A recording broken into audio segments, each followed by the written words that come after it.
Shalom Uvracha, mes amis. Alors aujourd'hui encore une réflexion sur la situation actuelle. Ce qui se passe en Israël, c'est assez incroyable, mais je ne suis pas étonné. D'abord, une chose qui peut paraître anodine, c'est l'effondrement du dollar. Et ça revient à ce qu'on avait dit la dernière fois, c'est-à-dire sur le début de probablement, Bezrat Hashem, de l'effondrement en tout cas de la Startup Nation, c'est-à-dire de l'effondrement de toutes ces sociétés qui sont en fait qui sont des kelis, qui sont des ustensiles vides avec lesquels Hachem les paye dans ce monde, puisque comme je vous l'ai expliqué, il n'y a pas comme ça d'exemple de jeunes qui reçoivent des centaines de millions de dollars en quelques années, et ça fait 15 ans ou peut-être 20 ans ou 15 ans que ça dure, et donc ils sont payés dans ce monde. Mais comme leurs clients sont essentiellement à l'étranger, en Amérique, et comme également leur funding, l'argent qu'ils reçoivent, est également en dollars, et que par contre ils ont des dépenses ici en Israël, donc ils sont maintenant, toutes ces startups entre guillemets, elles sont en difficulté financière terrible, et certaines commencent même à licencier. Donc on est en train de voir en fait un monde virtuel qui a été récompensé entre guillemets ou payé d'avance par Akadosh Baruch Hu pour qu'il ne le soit pas dans le monde futur. Et apparemment le paiement commence à s'arrêter, et l'effondrement du dollar, bien que ça affecte beaucoup de gens, mais bon, il faut accepter cela. L'effondrement du dollar, quelque part, si je ne me trompe pas, et je peux me tromper, dernier dati, je suis rien du tout, mais c'est comme ça que je vois les choses. Ça pourrait correspondre à l'effondrement de tout ce système-là, et qui s'est enrichi. Et donc on va Bezrat Hashem assister à l'effondrement global, si Dieu veut, puisque de toute façon on ne peut pas continuer sans un effondrement de la situation. Voilà.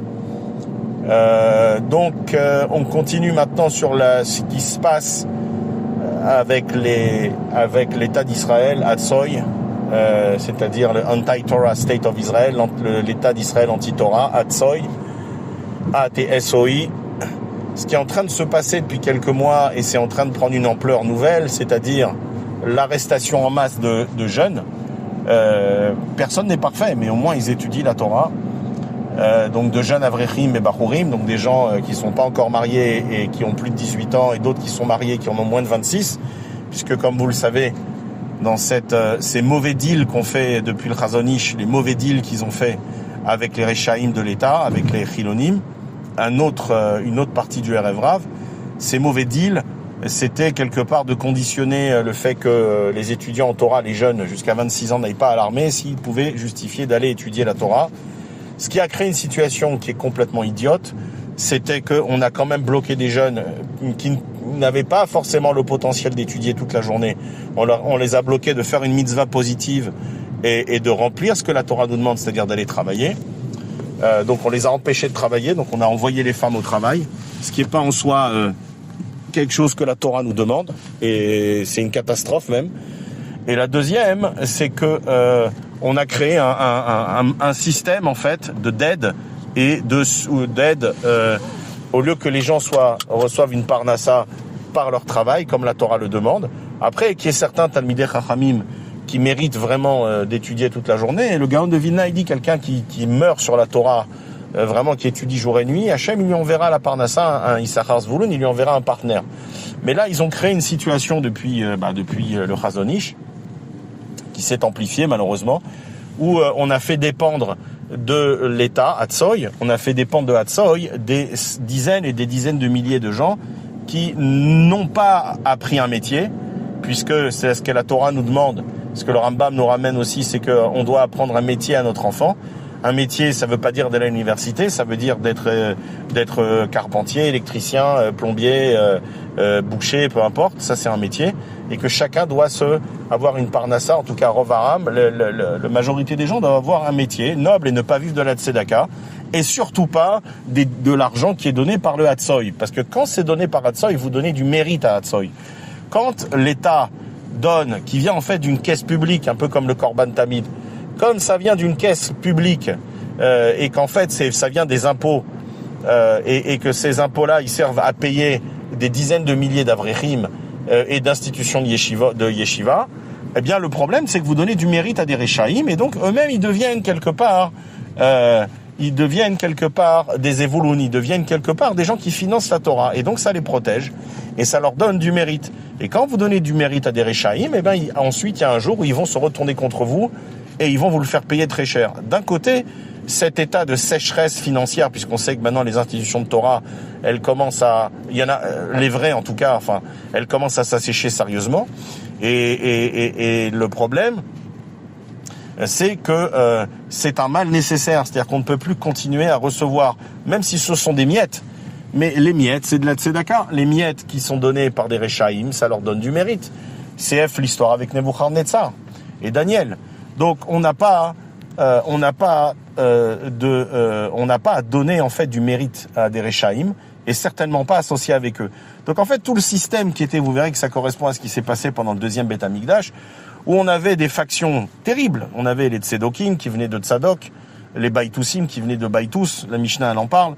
Qui sont ces gens-là? Sont des gens qui ont mal compris entre guillemets la Torah. C'est pour ça que la Mishnah elle met en garde les Chachamim et les maîtres de faire attention à la manière dont ils enseignent la Torah, parce que si elle est mal comprise, ça amène des factions de gens complètement écervelés qui sont dangereux, qui en général, comme ils tombent dans le mal, parce que ce sont des kofrim et des apikorsim, ce sont des hérétiques. Donc en général, ils sont aidés par le Satan, puisque parce que le Satan qui est malheureusement qui a les clés une partie des clés dans ce monde, qui est Cholette dans ce monde. Même si Hachem est derrière, mais encore une fois, en front, il a quand même énormément d'argent et de moyens. Donc, et c'est comme ça qu'Hachem a voulu les choses. Et donc, à partir du moment où vous avez des factions d'apikorsim, d'hérétiques, eh bien, vous tombez dans une situation où le bien, la vérité devient minoritaire et le mal et le sheker devient majoritaire. C'est ce qui se passe en ce moment. Donc par exemple à l'époque du second Beth Amikdash, vous aviez ces Réchaïm de Tzedokim, donc on dirait aujourd'hui des gens qui ne croient qu'en la Torah, comme les Dardaïm, qui ne croient qu'en la Torah écrite, excusez-moi, le contraire, et donc qui ne croient pas dans les paroles des Chachamim. Eh bien ces gens-là, c'est eux qui avaient le Beth Amikdash. Donc c'est eux qui en fait faisaient les corbanotes. Ils n'étaient même pas Cohen, ils achetaient leurs charges auprès de Rome, puisque c'était sous gouvernement ou sous protectorat, je sais pas comment on dit, ou sous tutelle romaine. Et donc, en fait, le Beth Amikdash, c'était un endroit de corruption, un endroit, pendant le deuxième Beth Amikdash, dans les dernières années exactement, j'ai pas les dates, mais dans les dernières années, c'était un endroit de corruption qui était, donc en fait, le plus haut degré de la Torah était en fait occupé par des Réchaïm, par des hérétiques, par des gens qui ne croyaient même pas en la Torah orale, puisqu'en fait la Torah orale, elle était transmise à travers ce qu'on appelle les pharisiens, ils appellent ça en français, c'était en fait les pérouchim, les gens qui s'étaient séparés de toute cette racaille.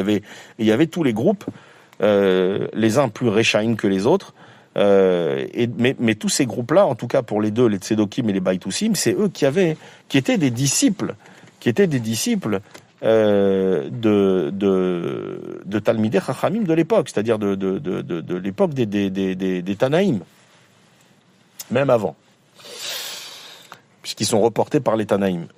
Donc, c'était des gens d'un très très haut niveau et qui sont partis complètement à l'ouest, qui sont partis vraiment dans l'hérésie complète. Et c'est eux, et en fait, vous regarderez que ce sont les hérétiques qui prennent le pouvoir du peuple juif. Et ce que j'essaie de vous expliquer, c'est qu'on voit la même chose maintenant. C'est-à-dire que, dans la situation dans laquelle on est, ce sont les Réchaïm, les hérétiques, puisque le deuxième Beth Amikdash a été détruit à cause de toutes ces fautes, et que là, on essaie d'avoir le retour du Beth Amikdash, donc le troisième. Donc pour ça, il va falloir corriger ce qu'on a fait pendant le deuxième, c'est-à-dire tous ces mouvements hérétiques. Il va falloir donc se corriger. Donc qu'on soit probablement nous tous les Neshamot, en tout cas une énorme majorité ou écrasante majorité des Neshamot de tous ces gens-là qui ont amené la destruction du deuxième Beth Amikdash, qu'on en soit la réincarnation définitive pour pouvoir corriger, avoir la dernière chance de corriger, c'est très possible. Alors c'est vrai que ça peut peiner, est-ce qu'on est du Erev Rav, pas du Erev Rav? C'est possible que je sois un Erev Rav, c'est très possible, et à la rigueur, je m'en fiche. Je vais vous dire pourquoi, parce que rien ne peut s'opposer ou se tenir en face de celui qui fait de Tchouva. Donc ce qui compte, c'est pas qui on est, quelle est l'âme, quel est le niveau d'âme qu'on a, c'est quels sont les efforts qu'on va faire pour arriver au but. Parce qu'encore une fois, être un Ben Israël, c'est pas uniquement appartenir à la descendance, on va dire, physique, de Yaakov Avinu, mais c'est aussi un attachement à la Torah. C'est-à-dire que, en fait, tout celui qui va s'attacher, quelle que soit sa racine de Neshama, même s'il fait partie du rat de Hevel, il a un potentiel de s'élever et de changer tout cela, de laisser les idoles, laisser tomber toutes les idoles, laisser tomber l'hérésie, de revenir à la Torah de nos Chachamim, la Torah de ceux qui ont survécu, en fait. Et à ce moment-là, hein, même s'il n'avait pas une bonne Neshama, il recevra une Neshama, ça peut monter très très haut. Donc tout ça, on le sait par plusieurs exemples, donc c'est pas nouveau. Maintenant, quand on dit que à la fin des temps, le RFRA va rester, va mourir, et que uniquement les Juifs vont... que Israël Kulam Tzadikim Yirshu Haaretz, que Israël va hériter du monde futur, c'est tous ceux qui vont se devenir Israël. Il y a ceux qui sont Israël, et tous les gens, bon, évidemment, qui sont nés d'une mère juive, ou alors ceux qui se convertissent vraiment, mais à partir du moment où les gens vont se comporter comme des Israël, c'est-à-dire qu'ils vont vraiment faire les efforts qu'il faut faire, ils vont vraiment s'attacher à Kadosh Baruch Hu et que à Hachem, et pas à toutes les giloulim, toutes les idoles, les photos et les babas et voilà, vous connaissez tout cela. Tous ceux qui vont s'attacher à Kadosh Baruch Hu et faire la Torah des Chachamim, ceux-là, ils auront une neshama des Juifs, une neshama de Bnei Israël, et ceux-là, hein, ils auront une part au monde futur. Et tous les autres, ils vont crever. Tous les autres qui vont pas vouloir continuer dans leur Avodazara, avec leur pétek de Nachman, qui fait de Mechalel et Shabbat, avec l'hérésie de Chabad, qui vient maintenant dans les parcs le Shabbat, ils viennent dans tous les parcs, avec des bonbons, donc en plus ils portent Shabbat, puisque les héroufs ça ne marche pas, c'est clair, surtout ceux qui sont faits par les Chassidim, et donc ils viennent dans les parcs le Shabbat, et ils leur font, aux gosses, ils commencent par Shema Israël, ils leur font Shema Israël, et les gosses ils répètent, et jusqu'à la fin, au bout de 3 minutes, à la fin ça se termine par Yehi Adonenu, et en France ils en font tous des kofrim, même si c'est des enfants, pour dire Melech HaMashiach, Leolam Vaed, il marche Shemo, Shembrech, pas le Mashiach, Hazve Shalom, mais il marche Shemo, Lubavitch, Aracham et Boulbavitch. Et personne dit rien, les parents disent rien. C'est leurs propres enfants qui sont en train d'endoctriner, et personne dit rien. On est dans une génération où, comme disait le Rav Yonatan Eibeshitz, il y a de l'Avodazara, il y a comme au deuxième Beth Amikdash, il y a et personne dit rien. Il n'y a pas de Torechot, personne dit rien. Donc il y a aucun, à partir du moment où les enfants, ils ont des bonbons, qui sont des mecs, je sais même pas si c'est cachère, c'est du râle, c'est du poison. C'est probablement un histoire de la Torah de donner ce genre de choses. Les bonbons et les bambas et toute cette saleté et les coca, etc. Et qu'on appelle ça, et les Red Bull, etc. C'est probablement une sorte de la Deoraita de prendre ces trucs-là. Évidemment, il y a un Hercher dessus. Mais qui a autorisé de prendre toute cette saleté? C'est un râle. Les gens, ils seront jugés pour ça, pour avoir pris ce râle. Et pour avoir donné ce râle à ses enfants. C'est ce poison. Mais bon, ça c'est une autre question, c'est un autre problème, mais c'est important à soulever aussi. Donc pour expliquer la situation à laquelle nous faisons face aujourd'hui, on est en fait dans la même situation qu'au deuxième Beth Amikdash. Donc je vais dire des choses qui sont assez choquantes, que vous n'avez pas entendues, mais qui sont assez choquantes. Au final, quand la maison d'Akadosh Baruch Hu, le Beth Amikdash, où il y a la Shechina, elle est dirigée, elle est remplie par des imposteurs, par des Rechaim, par des Apikorsim, par des gens qui sont des ennemis d'Hachem, mamash. Et c'est eux qui font le service du Beth Amikdash, hein, comme les Kohanim et le Kohen Gadol, c'était des gens qui achetaient leurs charges auprès des Romains, comme je vous l'ai dit. Donc en fait, les Chachamim, dans la Gemara Gittin, là-bas, 55 et 56, elle dit, il y a même des commentaires qui disent qu'en fait, ils ont des reproches sur les Chachamim de l'époque, parce qu'ils ont fait les mauvais choix. C'est-à-dire que il y avait deux options. C'était soit aller se battre physiquement et mourir, et déraciner ces Réchaïm de là-bas, quitte à mourir, et ça aurait été magnifique, ou alors se séparer complètement. Et c'est ce qui s'est passé après, puisqu'après il y a eu Yavne, etc. Donc ils se sont séparés. La Torah, elle a survécu sans Beth Amikdash. Mais en fait, ce qu'ils ont essayé de faire, c'est de faire la Knesset, c'est-à-dire de faire le chasse, de faire tous les partis religieux, soi-disant religieux politiques, c'est-à-dire de dealer avec les Réchaïm, de faire des accords avec les Réchaïm, ce qui est strictement interdit. Et le résultat, c'est la destruction. C'est ce que j'essaie de vous expliquer, c'est que ce qui s'est passé avec le Beth Amikdash, c'est-à-dire qu'en fait, comme le Kohen n'était pas Kohen, ou Kohen Gadol, il avait acheté sa charge, que c'était un rachat, un apikoros, alors malgré tout, ils essayaient de le faire jurer et de lui faire faire l'actoret de Kippour proprement.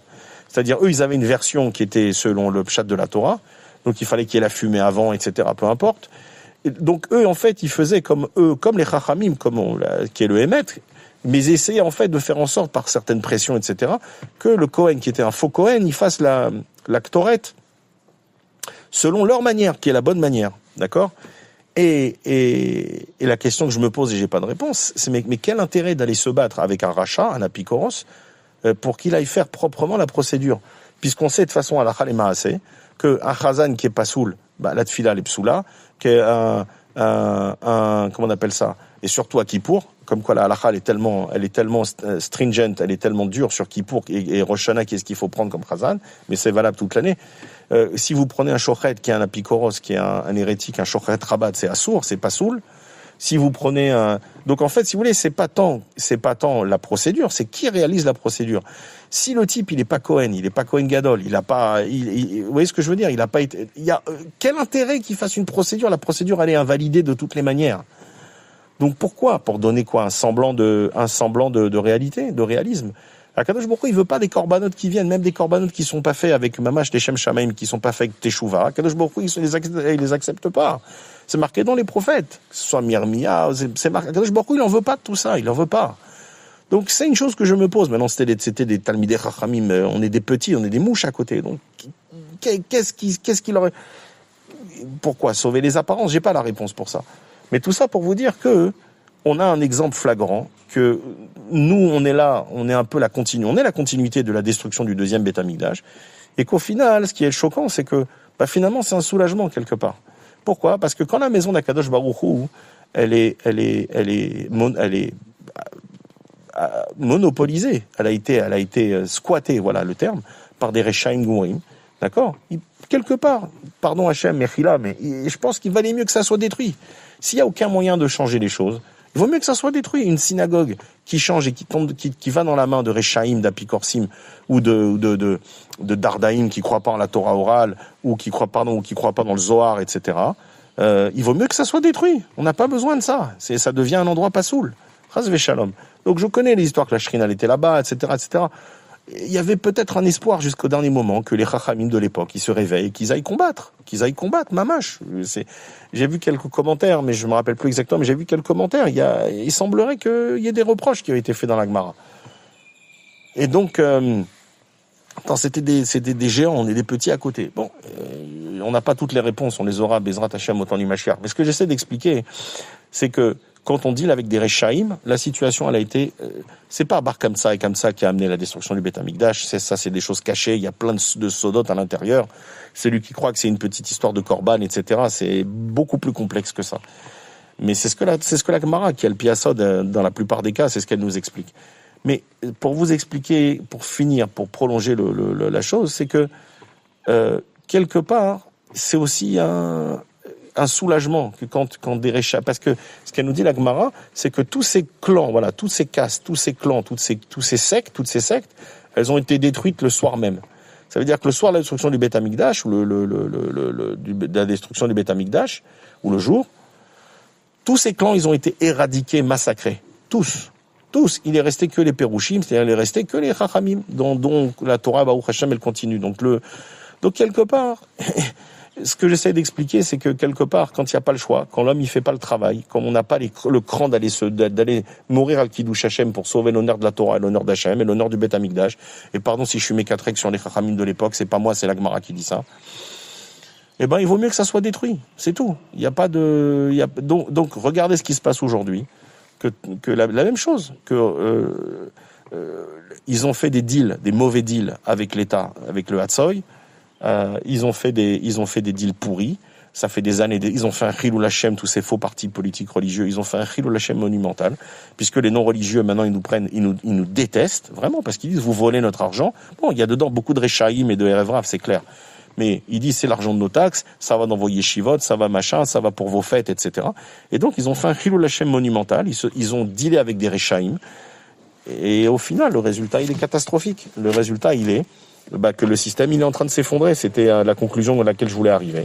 Que tout ce système-là, qui est fondé sur un mensonge, il va s'effondrer. Que ça soit du côté de l'État-nation, des Startup Nations, qui sont, à mon avis, la pire des malédictions qui arrivent à ces jeunes-là. Et pourquoi ils sont jeunes? Parce comme ça, ils profitent bien avec l'argent. Ils vont bien profiter avec leurs centaines de millions de dollars. Ce qui est jamais arrivé dans l'histoire, d'avoir autant d'argent en si peu de temps, et autant d'argent, c'est jamais arrivé. Donc si ça sent pas le paiement avant la fin, je me trompe, voilà. Mais ça sent vraiment le paiement avant la fin. Donc apparemment, ceux qui reçoivent maintenant dans les startups, c'est ceux qui ont, à mon avis, c'est ceux qui ont le moins de chances d'avoir un Olam Haba. Donc encore une fois, il faut toujours analyser le monde à l'envers. Ce que les gens ils pensent extraordinaire, en général, est-ce que ceux qui n'ont pas de Torah, il faut l'inverser. Et au final, donc j'essaie de conclure, les jeunes, donc un Hatsoy, vous voyez ce que je veux dire, ils ont dealé, ils ont mangé avec Netanyahou à la même table pendant 20 ans, d'accord. Il a reçu la bénédiction de tous les entre guillemets rabbanim. Et je vais pas donner de nom parce que ça me dégoûte.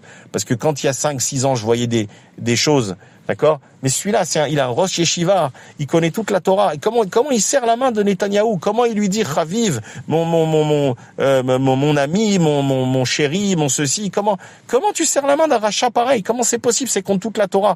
Maintenant, j'ai compris qu'il y en a qui ont été infectés par Chabad, il y en a qui ont été infectés par Breslev. J'ai compris.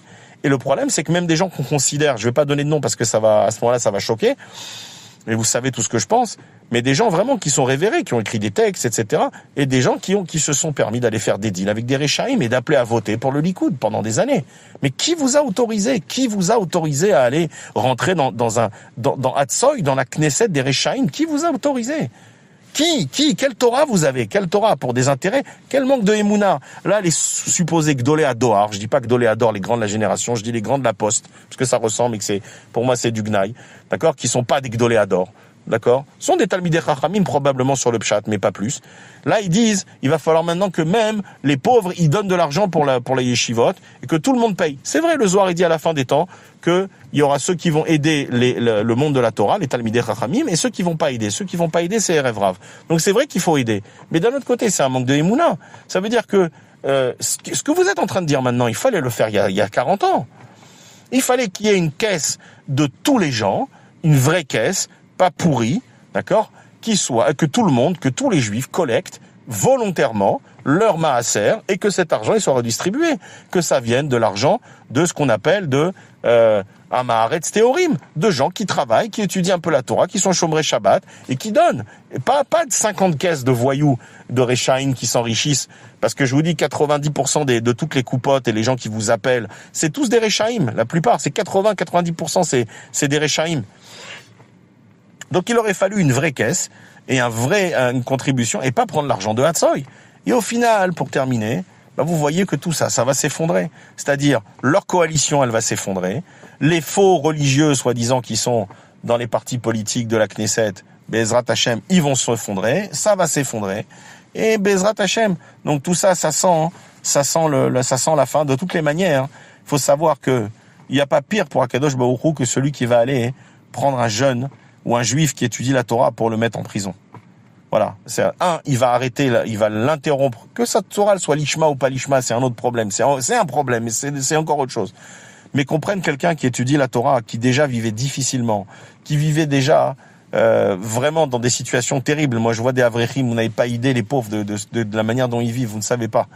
Vous savez pas, ce miskenim, parce qu'ils ont pas comme nous, ils viennent de l'étranger, ils ont de l'argent qui vient de l'étranger, ils ont une parnassa de l'étranger, etc.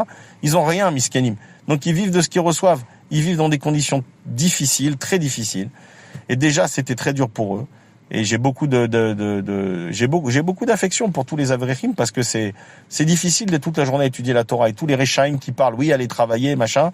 C'est vrai qu'ils devraient aller travailler sur le principe et c'est le système que que les leaders, entre guillemets, les rabbanim, ils ont créé depuis 70 ans. C'est un système pourri qui est contre la Torah. Mais s'ils pouvaient, ils iraient travailler. Ils peuvent même pas aller travailler parce que s'ils vont travailler, enfin maintenant c'est fini, mais pendant les années, s'ils allaient travailler, ils n'allaient pas au kollel.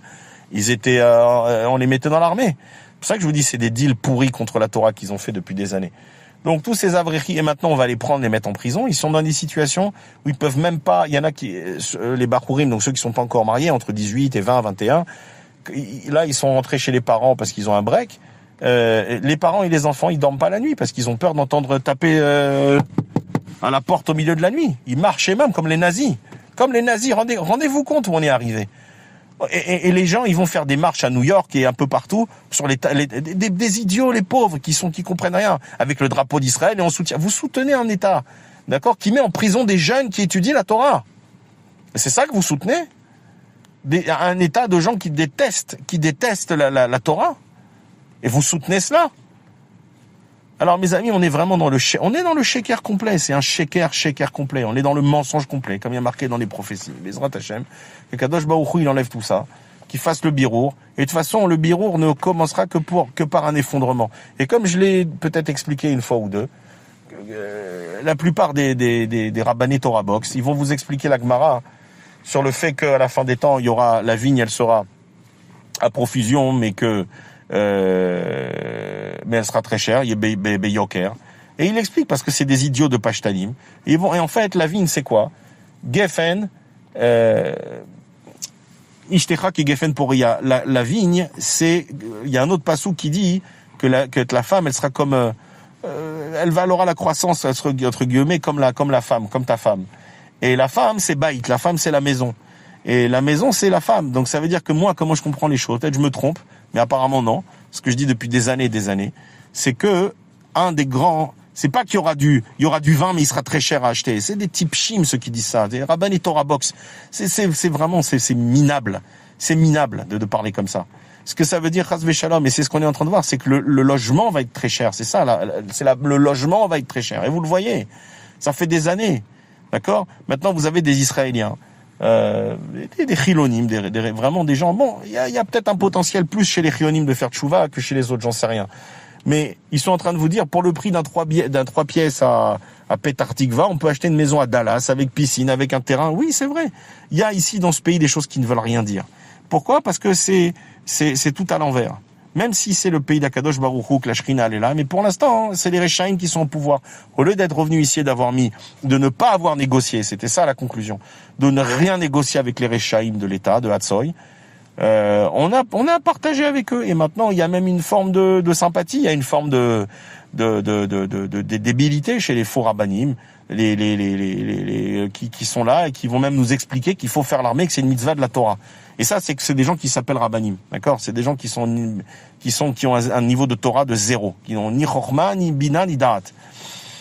Et donc, on voit bien que le logement, c'est un problème, et ça va continuer. C'est-à-dire qu'on va arriver à un moment où vous allez avoir des Rechaim qui vont avoir 2, 3, 4, 5, 10 appartements, qui vont continuer à monter les loyers, sur des pauvres gens qui peuvent à peine les payer. Et je peux vous dire, et ça, c'est pas de la névoie, parce que j'en ai pas, mais je peux vous dire que ceux-là, tous ceux qui montent les loyers d'autres juifs sans raison, pas parce que ils ont eux-mêmes des dépenses, mais sans raison, juste pour ceux-là, ils n'ont pas de chélek l'olam haba, ça je peux vous le dire. Ceux-là, ils ne se relèveront pas de Kriyat HaMetim. Tous ceux qui montent religieux ou pas religieux, vous avez un appartement en plus, vous montez encore le loyer et encore. Pourquoi? Parce que le marché il autorise. Et vous mettez la pression sur Am Israël. Oh, il va voy. Vous allez voir ce qui va vous arriver à Yom Hadin. Vous allez voir ce qui va vous arriver à Yom Hadin. Vous allez voir. Donc vous allez avoir un tas de Rechaim qui vont continuer à monter les loyers et qu'on va continuer et on va continuer et on va continuer à monter les prix des appartements et on va continuer puisque comme vous le savez ou pas, mais tous les prix des appartements en Israël qui vont s'écrouler à mon avis Bezrat Hashem. Je suis pas devin, c'est juste des choses de base je pense que les ventes et la préconstruction va s'effondrer, mais par contre les loyers vont monter énormément. Voilà, c'est comme ça que je vois les choses. Mais et je vous dis tous ceux qui ont encore mais ils profitent encore, montez les loyers, allez encore en Roumanie, allez en Bulgarie dans les hôtels Tréfa, allez grâce à ça vous allez avoir, parce que c'est ça les Israéliens, c'est une génération de gens qui sont des écervelés, de crétins finis, de gens de mauvais, beaucoup de gens mauvais. Je vous dis, il y a peut-être 20% de juifs dans notre génération. C'est comme ça. D'accord? Tout ce qu'ils pensent, c'est aller en Bulgarie, aller en Hongrie, et à Vienne, et à voyager, aller en Thaïlande. D'accord? Ah, mais il y a un Bet Rabbad là-bas, c'est très très bien. Donc il y a un vrai Gehinam au sein du Gehinam. C'est bien, allez-y au Bet Rabbad et mangez de tréfa, et mangez de tréfa avec des Rechaim. C'est une très bonne chose. Et il y a que ça qui pense qu'à ça, si vous voulez. Mais ils se donnent bonne conscience. On a été chez Chabad à Koh Samui. Ah, c'est très bien, Chabad Koh Samui, quelle merveille. D'accord? Tout est tréfa Venevela. Mais ces gens, ils vont continuer encore à mettre de la pression sur le vrai Am Israël. Ils vont continuer à mettre de la pression, Ils vont continuer. Voilà comment je vois les choses. Je peux me tromper. Je suis rien du tout.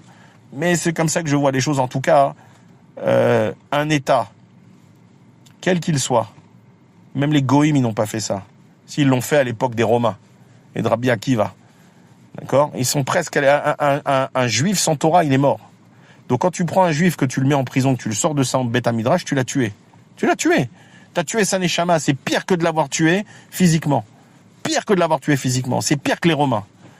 Donc un état de Rechaïm, tous ces policiers, ils marchent, Imam, et ces juges, et ces polices militaires, qui vont aller arrêter des jeunes juifs qui étudient la Torah pour les mettre en prison. Oh, il aime les Yom ad-Din. Ces gens-là, elle aime chelek les olam haba. Et tous ces gens, les gardiens de prison, tous ces gens qui participent à ce système de près ou de loin, et qui vont apprendre des gens qui étudient la Torah, et qui vont les mettre en prison, mais que Hachem me donne le mérite de voir leur punition, Bezrat Hachem, qu'Hachem nous donne le mérite de voir leur punition à ces Rechaïm. Donc on ne peut pas supporter quoi que ce soit de tout cela. Tout cela, c'est pire que ce que les Goïms nous font. C'est ce qui a marqué dans le Zohar, que le Erev Rav, il est pire que toutes les nations du monde contre Israël. Ce qu'ils sont en train de faire, personne l'a fait. Prendre des enfants qui sont dans des kolélim, dans des yeshivot, elle les prendre la nuit comme des délinquants. D'accord? Ça, Oïla aime. Et Oïla aime aussi aux dirigeants de la Torah, à ces Rechaïm, de la Knesset, etc., qui sont en train de nous dire, mais oui, on s'est trompé avec Netanyahou, ça fait 5 ans ou 20 ans qu'on est avec lui, en fait c'est un menteur, c'est un menteur, c'est un serpent, il faut pas le croire. Et même les soi-disant Gdolé Adoar, Ashkenaz qui disent ça, il faut plus le croire, même Séfarad soi-disant. C'est pas des Gdolé Ador, c'est rien, c'est des pashtanim, c'est tout ce que c'est, pardon de dire ça. C'est pas du mépris contre le pshat, mais on fait pas d'un pashtan, on n'en fait pas un Gadol Ador. Et certainement pas eux, qui ont fait les plus mauvais choix pour Am Israël depuis 100 ans. C'est pas possible. Et donc ces gens-là, ils disent, Netanyahou, il faut plus le croire maintenant, parce que c'est un serpent. Mais même les Goïms, ils le savent. Obama, il l'a dit, ça fait, 15 ans. Même les Goïms, ils le savent que c'est un rachat. La gauche en Israël, elle sait que c'est un rachat, ce Netanyahou, que c'est un serpent, que c'est un 33e degré de la franc-maçonnerie. Et Derry avec lui, Marche et Mo, les deux. C'est les deux, ils sont frères, ils sont 33. Netanyahou, je suis sûr, lui, j'en sais rien. Mais les deux, c'est des francs-maçons. Dont le Chida, il dit, et le Ben Ishraï dit que les francs-maçons, même le Rav Ovadia, il dit que les francs-maçons, on venait à Vodazara. Ça veut dire qu'on peut pas les associer à un minyan. Et c'est à eux que vous confiez le peuple juif. Vous confiez le peuple juif. Et vous êtes un Gdolé Israël. Vous êtes un Rav Arashi et vous confiez le devenir de milliers d'enfants juifs et de Bachurim, vous le confiez à des Rechaïm pareils. Mais elle est où votre Chorma? Elle est où la date de la Torah? Donc quand les Chilonim, quand les non-religieux, ils voient ça, mais ils disent, mais c'est ça, mon rabbanim? Mais c'est des tipshim. D'abord, ils vous ont envoyé vous vacciner en masse. Alors que, je me rappelle, ça fait 5 ans. On était très peu. Et quand on parlait des vaccins, on nous disait, tiens, rachat, tu vas contre les Gdolé Ador. Baruch Hashem, on s'est pas fait vacciner. Jusqu'au bout, on était prêt. On n'a pas touché. Et même pas un test, j'ai fait. Baruch Hashem, même pas un test de PCR. J'ai même pas fait un. Baruch Hashem. Et j'ai été bloqué ici pendant des années. Baruch Hashem. C'est comme ça, il faut être comme les Pérouchim, hein, les vrais Pérouchim. Il faut se séparer complètement. Donc, bon, je pars dans tous les sens, mais l'idée c'est de dire, mes amis, on n'a pas de Gdolé Ador, on n'a rien. C'est chaque homme, il doit aller se créer son date, il doit apprendre la Torah, et c'est marqué dans le Zohar, même Parashat Be'alotra, c'était marqué dans le Zohar de la Parashat de cette semaine. À la fin de la paracha, il y a que ceux qui vont apprendre le Zohar, qui vont lire le Zohar, qui vont avoir mamash le derech haemet, ils vont avoir maskilim yaziru mezohar rakia. C'est ceux qui vont vraiment apprendre le Zohar. Ceux-là, ils ont une aide d'Akadosh Baruch Hu. Ceux-là, ils vont avoir vraiment, tout sera clair dans leur tête. Il n'y a pas de question, Baruch Hashem.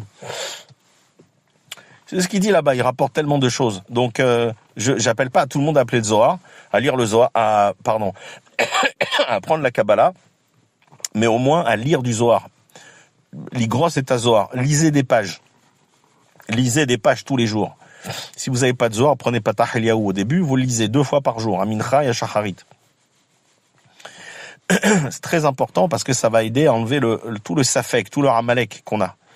C'est ce que le Zohar y fait. Donc, Bezrat Hashem, qu'on puisse voir un peu plus clair dans nos vies, parce que on n'a pas de dirigeants, on n'a pas de Gdolé Ador. Tout celui qui croit que les Rav Arashi, c'est des Gdolé Ador, c'est un idiot, un type pêche gamour. Mais vraiment, c'est vraiment un idiot, un imbécile, d'accord? Même s'il a fini le chasse, et même s'il est Magid Shiur, même s'il donne des cours. C'est un crétin, un imbécile, un type pêche, comme dit Rabbi Shimon dans les Tikkuné Zohar. En lo shum Torah, en lo shum darat. Il a un peu de Chokhmah, il a un peu de Bina, Da'at, il a 0.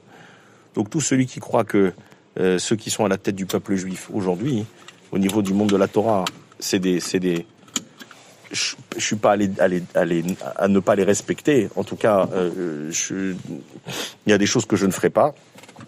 Mais ce que je vous dis, c'est qu'on est en très mauvaise situation. Et que d'un certain côté et d'une certaine manière, quand Hachem il détruit tout, parce qu'on n'a pas réussi nous à corriger, c'est un soulagement. Comme je l'ai expliqué, la Shoah, c'est qu'on a eu tellement de sheker, de mal dans le monde ashkénaze. C'est pour ça que le monde sfarade, à mon avis, il a été épargné, parce que il n'y a pas eu la réforme, il n'y a pas eu les conservatifs, il n'y a pas eu les juifs libéraux, il n'y a pas eu évidemment toute la chassidoute. Et il y a un moment, quand ça devient insupportable, c'est pareil, c'est la destruction du Beth Amikdash. Hachem, il est obligé de détruire. Pourquoi ? Parce que ça y est, on peut pas laisser le mal supplanter la Torah, on peut pas laisser la fausse Torah prendre le devant sur la vraie Torah. Et ce qui est en train de se passer, c'est la même chose. Donc il y a un moment, il va falloir que ça s'arrête. Donc la destruction, c'est un soulagement. Donc tout ça, ça doit passer par la destruction.